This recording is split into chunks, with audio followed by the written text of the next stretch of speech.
अवधूत चिंतन श्री गुरुदेव दत्त।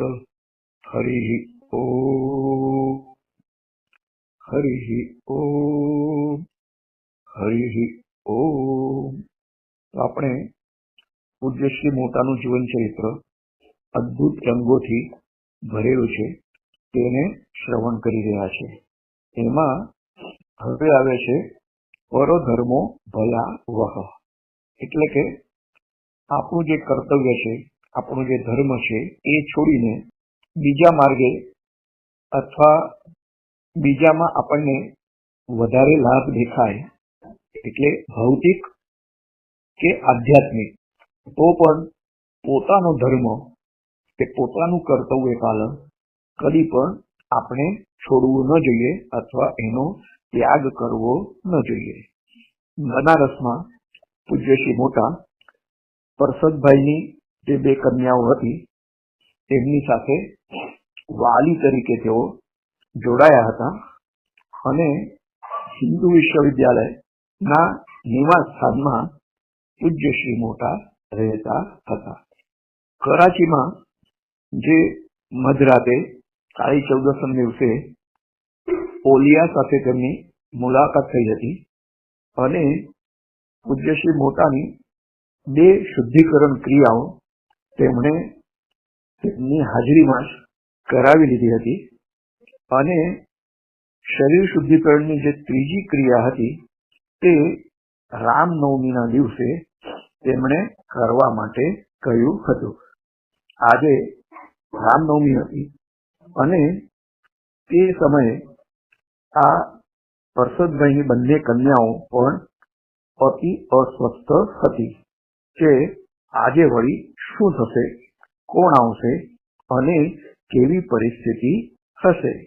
અને ત્રીજી ક્રિયા થયા પછી પૂજ્ય શ્રી મોટાને કોઈ પણ અજુગતું ન બને અને એમને કોઈ પણ પ્રકારનો ગેરલાભ ન થાય, ત્રાસ ન થાય, તો એવી તે બંને કન્યાઓને તેમના પિતા સદ્રશ પૂજ્ય શ્રી મોટા વિશે ભાવના હતી અને સમગ્ર દિવસ પસાર થઈ ગયો અને મધ્યરાત્રિ સુધી પણ કોઈ જ પ્રસંગ ઘટ્યો નથી। પછી તો બંને કન્યાઓ પણ નિશ્ચિંતપણે નિદ્રાધીન થઈ ગઈ છે। મધરાતે લગભગ 12:50 નો સમય હતો અને અચાનક બંગલાના સામે હરિ ઓમ તો આ રીતથી જય ઘોષ પૂજ્ય શ્રી મોટાએ સાંભળ્યો છે અને પૂજ્ય શ્રી મોટા તો જાગૃત જ હતા। પોતાને ઉદ્દેશીને આ હરિ ઓમ નો જય ઘોષ તેમણે સાંભળ્યો છે એટલે તેમણે નક્કી કર્યું કે આપણે નીચે જઈને કોણે આ બૂમ પાડી છે તેમણે પ્રત્યુત્તરમાં પણ હરિ ઓમ એ રીતથી જવાબ વાળ્યો છે અને તે વ્યક્તિ કોણ છે તે જોવા માટે તેઓ દાદરો ઉતરીને નીચે આવ્યા છે। તો બહાર એમણે જોયું તો એક નગ્ન સાધુ ઉભો હતો અને તેના માથા પરના વાળ ખૂબ જ વધેલા હતા અને જાણે કે એકબીજા સાથે ગૂંથેલા હોય એમ ઘણી ગાંઠો પણ એ માથાના વાળમાં દેખાતી હતી। તો પરસદભાઈની જે બે કન્યાઓ હતી કુરંગી અને ચિત્રા, તે બંને કન્યાઓને પોતાની કાળજી થવી ન જોઈએ, આથી તેમણે પોતાના પલંગ ઉપર તે પ્રમાણેની ચિઠ્ઠી લખી અને પૂજ્ય શ્રી મોટા તે સાધુને મળવા માટે નીચે આવ્યા છે। તો પૂજ્ય શ્રી મોટાને જોઈને તે સાધુ બોલ્યો કે મારા ગુરુએ મને તમને બોલાવવા માટે મોકલ્યો છે અને તે માટે જ હું અહીં આવ્યો છું। અમારા સદગુરુનું સ્થાન મણિકર્ણિકા ઘાટ નજીક ગંગા માતાના સામે કિનારે આવેલું છે અને તેમણે તમને ખાસ બોલાવ્યા છે. તમારે ત્યાં જ રહેવું પડશે, તો તમે તરત જ મારી સાથે ચાલો. પૂજ્ય શ્રી મોટાએ વિચાર કરીને કહ્યું કે ઘરમાં 2 યુવાન કન્યાઓની કાળજી લેવા માટે મને મોકલવામાં આવ્યો છે. અત્યારનો મારો પ્રાપ્ત ધર્મ આ કન્યાઓની કાળજી લેવા માટે છે અને એ જ મારું કર્તવ્ય છે. તો એ બંને કન્યાઓને ઘેર એકલા મૂકીને સામે કિનારે જવું અને ત્યાં કેટલા દિવસ રહેવું પડે તે પણ કશું કહેવાય નહીં. ગંગા નદીના સામે કિનારે જઈને મને ગમે તેટલો પણ આધ્યાત્મિક લાભ થતો હોય, પરંતુ તે પરધર્મ છે. મારો પ્રાપ્ત સ્વધર્મ તો આ કન્યાઓનું રક્ષણ કરવાનું છે. આથી મારે ત્યાં જવું ન જોઈએ. કદાચ ત્યાં જવું પડે, હું રોજ રાત્રે ત્યાં જઈ શકું અને સવારે ઘેર પાછો આવી શકું. જો આવું હોય તો હું ગંગાના સામે કિનારે જવા માટે તૈયાર છું. તો સાધુએ દ્રઢતાથી જણાવ્યું કે ના, તેમ બિલકુલ ચાલશે નહીં. તમારે ત્યાં જ રહેવું પડશે. અને હજુ એક બીજી વાત તમે ધ્યાનમાં રાખો કે કરાચીના બાબાએ જે તમને કહ્યું હતું તે ધ્યાનની પ્રક્રિયા તમે શરૂ કરશો નહીં. અને જો તમે કરો તો ખૂબ જ કઠિન પરિસ્થિતિનો તમારે સામનો કરવો પડશે. એ ધ્યાન કરતા સમયે તમારી અત્યંત કોમળતાથી અને પ્રેમ ભક્તિપૂર્વક કાળજી લેનારી માતા કે બહેન હોય તો જ તે પ્રકારનું ધ્યાન તમે શરૂ કરજો. અન્યથા તમારે અમારા ગુરુ પાસે આવીને એમની હાજરીમાં જ તે પ્રકારનું ધ્યાન કરવું જોઈએ. અમે તમારી એ પ્રમાણે કાળજી રાખીશું. પરંતુ પૂજ્ય શ્રી મોટા તે વ્યક્તિ સાથે જવા માટે તૈયાર ન થયા અને તેમણે કહ્યું કે આજે 2 કન્યાઓ છે, તો એમની કાળજી લેવા માટે જ મારું અહીંયા વાસ્તવ્ય છે અને એ મારી જવાબદારી અને કર્તવ્ય પણ છે. આથી 1-2 મહિના પછી હું તમારી સાથે આવી શકું છું. તો સાધુએ તો જવાબ આપ્યો કે તમારે જો આવવું હોય તો અત્યારે જ આવો, નહીં તો પછી રામ રામ. પૂજ્યશ્રીએ ના પાડી છે અને તેઓ દાદરો ચડીને ઉપર જતા રહ્યા છે. સાધુ પણ ત્યાંથી જતો રહ્યો છે અને કરાચીના બાબાએ જે અત્યંત ગુપ્ત સંદેશો આપ્યો હતો એ ગુપ્ત વિદ્યા વિશે અને તે પ્રયોગ કરવા માટે તેમણે લાગ્યું કે આ નગ્ન સાધુને તેની ખબર કેવી રીતે પડી હશે. આ એક ગૂઢ જ હતું અને ધ્યાનની અનેક વિકટ પ્રક્રિયાઓ હોય છે અને તે પ્રક્રિયા દરમિયાન અનેકવાર ખૂબ કઠિન પરિસ્થિતિ ઉત્પન્ન થતી હોય છે. અને જો આવી કઠિન પરિસ્થિતિ ઉત્પન્ન થાય તો તેવા સમયે ભક્તોનું રક્ષણ કરવા માટે તેમના ગુરુ હંમેશા તૈયાર જ હોય છે. આથી તેમાં ભય પામવાની જરૂર નથી, એમ પૂજ્ય શ્રી મોટા માનતા હતા. આ પ્રસંગ તો તે રીતે થયો છે. અને અદ્વૈતનો સાક્ષાત્કાર. ગંગા નદીના તીર પરથી જે પેલો સાધુ આવ્યો હતો અને ગુરુ મહારાજ પાસે લઈ જવા માટે રામનવમીના દિવસે વારાણસીમાં પૂજ્ય શ્રી મોટાના નિવાસ સ્થાને આવ્યો હતો, તો તેમણે પૂજ્ય શ્રી મોટાએ સ્પષ્ટ ના પાડી હતી કે તેઓ તેની સાથે આવવા માટે તૈયાર નથી.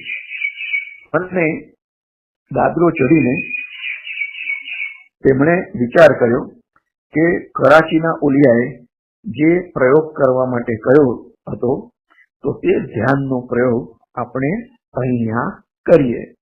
ધ્યાનના પ્રયોગનો તેમણે પ્રારંભ કર્યો ન કર્યો તે સમય દરમિયાન સમગ્ર તેમની જે ચેતના હતી એ ચેતના એ એકાગ્ર થવા લાગી છે એવો તેમને અનુભવ થયો છે. શરીર, મન અને ઇતર સર્વ કરણો એટલે કે ઇન્દ્રિયો જુદી જુદી છે અને એકબીજાથી અલગ છે એવો સ્પષ્ટ અનુભવ તેમને આવ્યો. સામાન્ય મનુષ્ય તો શરીર એટલે પણ પોતે, મન એટલે પણ પોતે, આત્મા એટલે પણ પોતે અને ઇન્દ્રિયો એટલે પણ પોતે એમ માનતો હોય છે. પણ સત્ય હકીકત એ છે કે મનુષ્ય એ આત્મ સ્વરૂપે આ બધાથી નિરાળો છે. થોડા સમય પછી તેમના મસ્તકના અંદરના ભાગમાં પ્રચંડ ઉષ્ણતાનો ઝરો વહેવા લાગ્યો એવો તેમણે અનુભવ કર્યો છે અને સમગ્ર શરીર બળી રહ્યું છે તેવો તેમણે અનુભવ કર્યો છે અને તેના થકી તેઓ લગભગ બેભાન જ થઈ ગયા અને તેમની જે જીભ હતી તે પણ અડધો બળેલી જેવી થઈ ગઈ અને પેટમાં છેક નીચેથી ઉપરના ભાગ સુધી ઉષ્ણતાનો તેમણે અનુભવ થયો છે અને સંપૂર્ણ શરીર એ દેવતા જેવું દાહક તેમણે ભાસ્યું છે. ઘરમાં શાંત રીતે નિદ્રાધીન પરસદભાઈની બંને કન્યાઓને આ વિશે કોઈ જ માહિતી ન હતી. એટલામાં એક કન્યાને શૌચ કરવા માટે જવાનું હતું. આથી તે ઉઠી છે અને તે સમયે તેણે બેભાન બનેલા પૂજ્ય શ્રી મોટાને જોયા છે અને ઈશ્વર કૃપા થકી જ તેને તે જ સમયે આ રીતથી ઉઠવાની બુદ્ધિ થઈ અને તેણે પૂજ્ય શ્રી મોટાને આવી પરિસ્થિતિમાં જોયા છે. પછી તે બંને કન્યાઓએ તેમના પિતૃ સમાન પૂજ્ય શ્રી મોટાને એક બાળકની જેમ તેમની શુશ્રૂષા કરી છે અને એક બાળકને તેની માતા જે રીતથી તેની સેવા કરે તે રીતથી તેમણે પૂજ્ય શ્રી મોટાની સેવા કરી છે. અને આ શું થયું છે અને તેનું મહત્વ શું, તો તે સમયે પૂજ્ય શ્રી મોટાને પણ તેની કોઈ પણ જાણ ન હતી, પરંતુ તેમના મનમાં શંકા કુશંકા કે પ્રશ્ન એવો પણ કોઈ મનમાં નિર્માણ થયો નથી. તો ભક્તિનો માર્ગ છે શુરાનો, નહીં કાયરનું કામ જોને. માનવમાંથી મહામાનવ બનવું હોય, માનવમાંથી દેવ બનવું હોય તો અનેક કઠોર કસોટીઓનો સામનો કરવો પડતો હોય છે અને એવો સામનો કરવા માટે નિર્ભયતાનો ગુણ એ ભક્તમાં હંમેશા હોવો જોઈએ. તે ધ્યાન પ્રક્રિયા પૂરી થયા પછી એક વિશિષ્ટ પ્રકારનો ભાવ તેમના અંતરમાં અખંડતાથી પ્રગટ થયો છે અને ગંગાના પ્રવાહની જેમ એ ભાવ તેમનામાં ટકી રહ્યો છે અને ફક્ત એક જ લક્ષ્ય હતું અને તે જે લક્ષ્ય હતું તેનું જ તેમને ધ્યાન લાગતું હતું. સમુદ્રના અસંખ્ય મોજાઓની જેમ જે અનેક પ્રકારની ભાવના હોય છે એ ભાવનાઓ અને એ આનંદનો ભાવ તેમના રોમે રોમમાંથી પ્રગટ થઈ રહ્યો હતો. રામનવમીના દિવસે થયેલો આ અદ્વૈતનો સાક્ષાત્કાર જાણે કે અનંત કોટી સૂર્યનો પ્રકાશ આજુબાજુ શરીરની આજુબાજુ ફેલાઈ રહ્યો છે, શરીરમાં પ્રવેશે છે અને પૂજ્ય શ્રી મોટા એ મહાસમાધિમાં પ્રવેશ કરી ગયા છે. તો મહાસમાધિમાંથી જ્યારે તેઓ જાગૃત થયા તો તેમના શરીરનો ગુપ્ત ભાગ અને આજુબાજુની બધી જ ચામડી લગભગ બળીને કાળી પડી ગઈ હતી અને તે માટે તેમણે ઘણા દિવસો સુધી બનારસ હિન્દુ યુનિવર્સિટીના આયુર્વેદ કોલેજના ડીન જે ડોક્ટર બાલકૃષ્ણ અમરજી પાઠક સાહેબ હતા, તો તેમની પાસેથી તેમણે ઔષધ પાણી લીધા છે અને પૂજ્ય શ્રી મોટાને આ પ્રમાણે દવા આપવા માટે એક સ્વપ્નમાં શ્રી બાલકૃષ્ણ પાઠક સાહેબને એક સાધુએ સ્વપ્નમાં આજ્ઞા કરી હતી અને તે માટે પાઠક સાહેબ પૂજ્ય શ્રી મોટાની શુશ્રૂષા કરવા માટે તૈયાર થયા છે. તો તે સમયથી પૂજ્ય શ્રી મોટાના મુક્ત દશાની શરૂઆત થઈ છે. હું સર્વત્ર વિદ્યમાન છું, તો આવી ચૈતન્યાત્મક ભાવના તેમના મનમાં ઉદ્ભવી છે અને એ કાયમ ટકી પણ રહી છે. તો આના પૂર્વે જે તેમને અનુભવ આવ્યો હતો તે સગુણ સાક્ષાત્કારનો હતો અને તેના પછી ઘણા દિવસો પછી તેમને આવો નિર્ગુણતાનો અનુભવ થયો છે. સમય જતા આ એમની જે ભાવના હતી એ વિસ્તાર પામી છે અને તેમનો અનુભવ પ્રગટપણે તેમને જણાવવા લાગ્યો છે. સમગ્ર વિશ્વ સાથે એકરૂપતા જે અનુભવો અને તદુપરાંત સર્વમાં વ્યાપીને રહેલો હોવા છતાં તેમનાથી અલિપ્ત પણ તેમનું અસ્તિત્વ છે, તેવો પણ તેમને અનુભવ સતત થતો રહ્યો.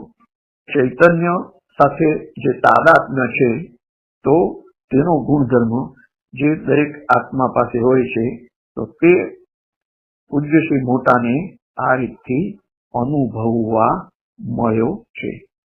આ પ્રવચનમાં આટલું જ અને આવતા પ્રવચનમાં જે દાગીનાની ચોરી થઈ અને તે પ્રસંગ આપણે શ્રવણ કરીશું.